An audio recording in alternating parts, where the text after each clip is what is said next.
বিস্ফোরণে কেঁপে উঠল জম্মু কাশ্মীরের নওগাম এলাকা।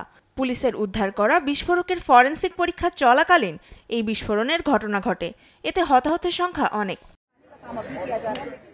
শুক্রবার দিবাগত রাতে জম্মু কাশ্মীরের শ্রীনগরে নওগাম থানায় দিল্লি বিস্ফোরণের তদন্তে ফরিদাবাদ থেকে উদ্ধার করা কিছু অ্যামোনিয়াম নাইট্রেট পরীক্ষার সময় ভয়াবহ এই বিস্ফোরণ ঘটে।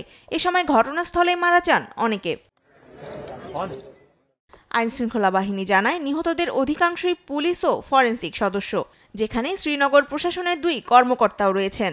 আহতদের দ্রুতই নিকটবর্তী 92 বেস হাসপাতাল এবং Sher e Kashmir institute of medical সায়েন্সে ভর্তি করা হয়, যাদের মধ্যে অনেকের অবস্থা আশঙ্কাজনক।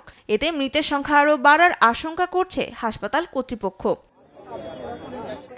স্থানীয় প্রশাসনের দাবি, নিরাপত্তা বাহিনী ও কাশ্মীরের বহিরাগতদের ওপর হামলার হুঁশিয়ারি দিয়ে বিভিন্ন স্থানে পোস্টার লাগাচ্ছিলেন সশস্ত্র গোষ্ঠী জইশ-ই-মোহাম্মদের সদস্যরা। এর তদন্তে নামে পুলিশ। পোস্টারের সূত্র ধরে 3000 কেজি অ্যামোনিয়াম নাইট্রেট উদ্ধার করেন তারা। এ সময় কয়েকজন সন্দেহভাজন চিকিৎসককেও আটক করা হয়। ভারতের দিল্লি বিস্ফোরণের পরই একের পর এক অভিযানে বিভিন্ন স্থান থেকে একাধিক বিস্ফোরক উদ্ধার করে আইনশৃঙ্খলা বাহিনী। তনিমা ইসলাম, নিউজ ডেস্ক, দেশ টিভি।